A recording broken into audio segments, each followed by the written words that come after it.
राजस्थान, ये नाम सुनते ही आंखों के सामने क्या आता है? बड़े बड़े किले, वीरों की कहानियां और बलिदान की गाथाएं, है ना? कहते हैं यहाँ की मिट्टी के जर्रे जर्रे में इतिहास बसता है। तो आखिर सवाल यही है कि इस जमीन का राज क्या है। ऐसा क्या है यहाँ जो इन कहानियों को आज भी जिंदा रखे हुए है। चलिए, इसी सवाल का जवाब ढूंढने के लिए हम सब मिलकर एक सफर पर चलते हैं, वक्त में पीछे। देखिए, किसी भी बड़ी कहानी को समझना होना तो उसकी शुरुआत तक जाना पड़ता है, उसकी जड़ों तक। और राजस्थान की ये कहानी ये आज की नहीं है। इसकी जड़ें जाती हैं हजारों साल पीछे, कालीबंगा की प्राचीन सभ्यता तक। कालीबंगा, बड़ा दिलचस्प नाम है ना? इसका मतलब होता है काली चूड़ियाँ। और ये नाम इसे मिला क्योंकि जब यहाँ खुदाई हुई तो तांबे की बनी हुई ढेर सारी काली चूड़ियाँ मिली। तो ये सिर्फ एक नाम नहीं है, ये उस जमाने की कला, उनकी संस्कृति की एक झलक है। अब जरा वक्त पर गौर कीजिए। हम आज से 100-200 साल पहले की नहीं, बल्कि लगभग 4,500 साल पहले की बात कर रहे हैं। ये तो उन महाराणाओं और योद्धाओं से भी सदियों पुरानी बात है जिनके किस्से हम सुनते हैं। तो सोचिए, इस धरती पर इंसानी सभ्यता की जड़ें कितनी कितनी ज्यादा गहरी हैं। और हाँ, ये कोई ऐसी वैसी मामूली सभ्यता नहीं थी। जो सबूत यहाँ से मिले हैं वो तो सच में दिमाग घुमा देते हैं। सोचिए, दुनिया का सबसे पहला जुता हुआ खेत यहीं मिला, कमाल की इंजीनियरिंग वाली लकड़ी की नालियां, दुनिया के पहले भूकंप का सबूत भी यहीं मिला। और तो और एक बच्चे की खोपड़ी मिली है जिसमें छेद हैं। माना जाता है कि ये दुनिया की पहली ब्रेन सर्जरी हो सकती है। क्या आप अंदाजा लगा सकते हैं कि हजारों साल पहले ये लोग कितने आगे थे? तो कालीबंगा की वो पुरानी दुनिया तो खत्म हो गई, लेकिन सदियों बाद इसी जमीन पर एक नया दौर शुरू हुआ।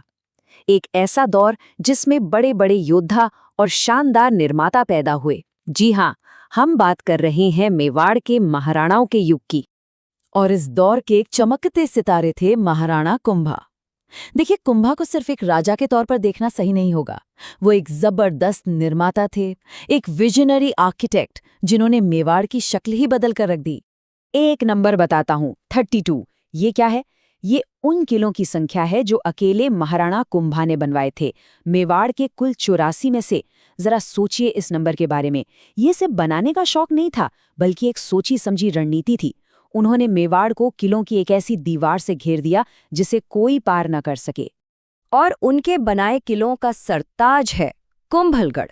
मशहूर इतिहासकार अबुल फजल ने इस किले के बारे में क्या लिखा है जानते हैं? उन्होंने लिखा कि ये किला इतना ऊंचा है कि ऊपर देखने पर सिर से पगड़ी तक गिर जाए। ये एक लाइन ही कुंभा के काम की विशालता बताने के लिए काफी है। तो कुंभा ने तो मेवाड़ को किलों से फौलादी बना दिया, लेकिन उनके बाद जो महानायक आए उन्होंने मेवाड़ को दिलों से जोड़ा। वो थे महाराणा सांगा, एक ऐसे योद्धा जिन्होंने अलग अलग बिखरे हुए राजपूत घरानों को एक झंडे के नीचे लाकर खड़ा कर दिया। और फिर सांगा का सामना हुआ एक नई ताकत से, बाबर। खानवा के मैदान में जो लड़ाई हुई वो कमाल की थी। एक तरफ राजपूतों का वही पुराना साहस और शौर्य था, तो दूसरी तरफ था बाबर अपनी नई नवेली युद्ध तकनीक के साथ, जैसे तुलुगमा, मतलब फौज को किनारों से घेर कर मारना, और साथ में थी उसकी आग उगलती तोपें। ये सिर्फ दो सेनाओं की जंग नहीं थी, ये तो दो अलग अलग जमानों की टक्कर थी। और उस जंग में सांगा की बहादुरी का आलम क्या था, इसका अंदाजा बस एक बात से लगा लीजिए। उनके शरीर पर एक दो नहीं, पूरे 80 घाव थे। 80। हर एक जख्म उनके ना झुकने वाले जज्बे की गवाही दे रहा था। एक इतिहासकार हुए हैं कर्नल जेम्स टॉड। उन्होंने सांगा के बारे में जो कहा है वो सुनकर रोंगटे खड़े हो जाते हैं। उन्होंने सांगा को एक सैनिक का भग्नावशेष कहा, मतलब अ फ्रैगमेंट ऑफ अ सोल्जर। ये शब्द ही अपने आप में पूरी कहानी है, एक ऐसे योद्धा की जो टूट गया पर झुका नहीं।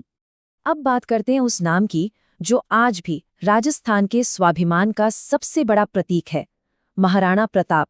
एक ऐसा शूरवीर, एक ऐसा योद्धा जो उस वक्त की सबसे बड़ी ताकत मुगल सल्तनत के आगे चट्टान की तरह खड़ा रहा, लेकिन झुका नहीं। सम्राट अकबर ने प्रताप को समझाने, मनाने, झुकाने की हर कोशिश की। एक नहीं, दो नहीं, पूरे 4 बार अपने दूत भेजे। पहले जलाल खान आए, फिर मानसिंह, फिर भगवंत दास और आखिर में टोडरमल। लेकिन हर बार प्रताप का जवाब सिर्फ एक था, मेवाड़ की आज़ादी का कोई सौदा नहीं होगा, बस।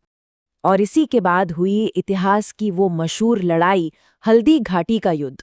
ये लड़ाई इतनी अहम थी, इतनी बड़ी थी कि उस दौर के इतिहासकारों ने भी इसे अलग अलग नामों से याद किया। जैसे अबुल फजल ने इसे खमनोर का युद्ध कहा, तो बदायूनी ने इसे गोगुंदा का युद्ध। ये दिखाता है कि इस एक लड़ाई ने इतिहास पर कितनी गहरी छाप छोड़ी थी।